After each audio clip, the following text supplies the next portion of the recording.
এবার আমায় উঠতে হবে, কারণ অফিসের ছুটির অ্যাপ্লাই করতে হবে, অনেক জোগাড় যন্ত্র করতে হবে, তাই অনেক কাজ পড়ে রয়েছে। আমি এবার উঠছি। কেমন?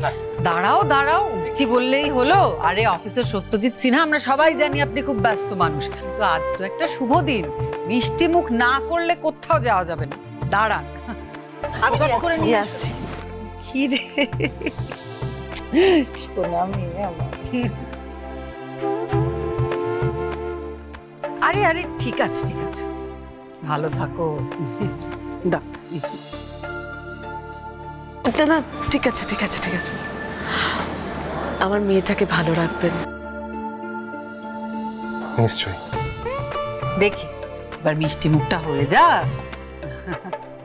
অদিতি,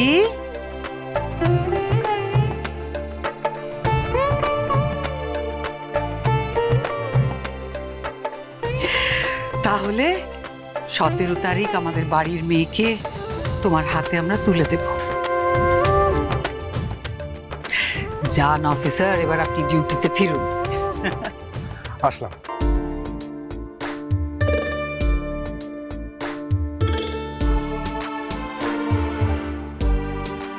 আসছি,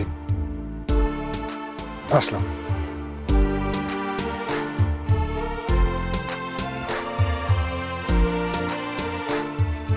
আসছি, আসলাম।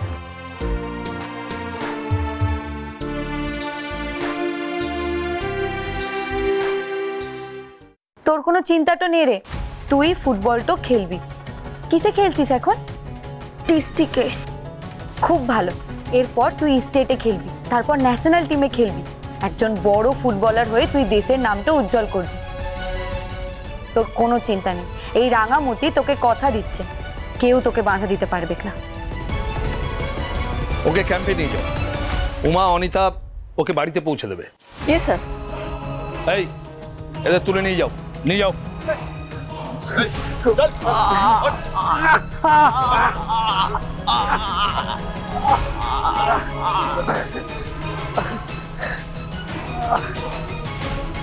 রাঙামতি, তুমি এখানে এসে যা হইচই ফেলে দিয়েছো, তাতে সকলে তোমাকে আলাদা করে মনে রাখবে।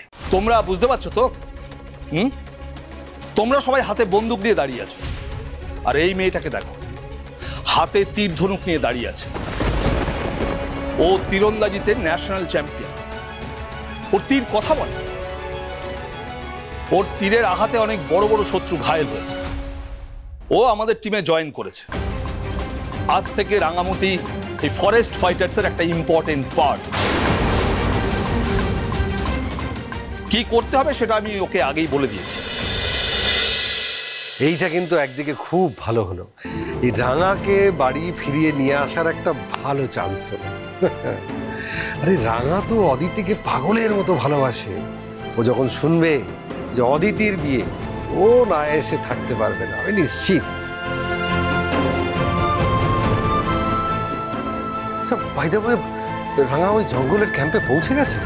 হ্যাঁ বাবা, পৌঁছে গেছে। আমাকে অঙ্কুর অনেকক্ষণ আগেই ফোন করে বলেছিল, সংগ্রাম স্যার আছে না, উনিই তো রাঙাকে পৌঁছে দিয়েছেন। আর উনি অ্যাকচুয়ালি অঙ্কুরকেই ফোন করে বলেছেন যে ওরা পৌঁছে গেছে। রাঙামতি তীরন্দাজ সোম থেকে রবি প্রতিদিন সন্ধ্যে 7:30টায় স্টার জলসায় ও জিও হটস্টারে।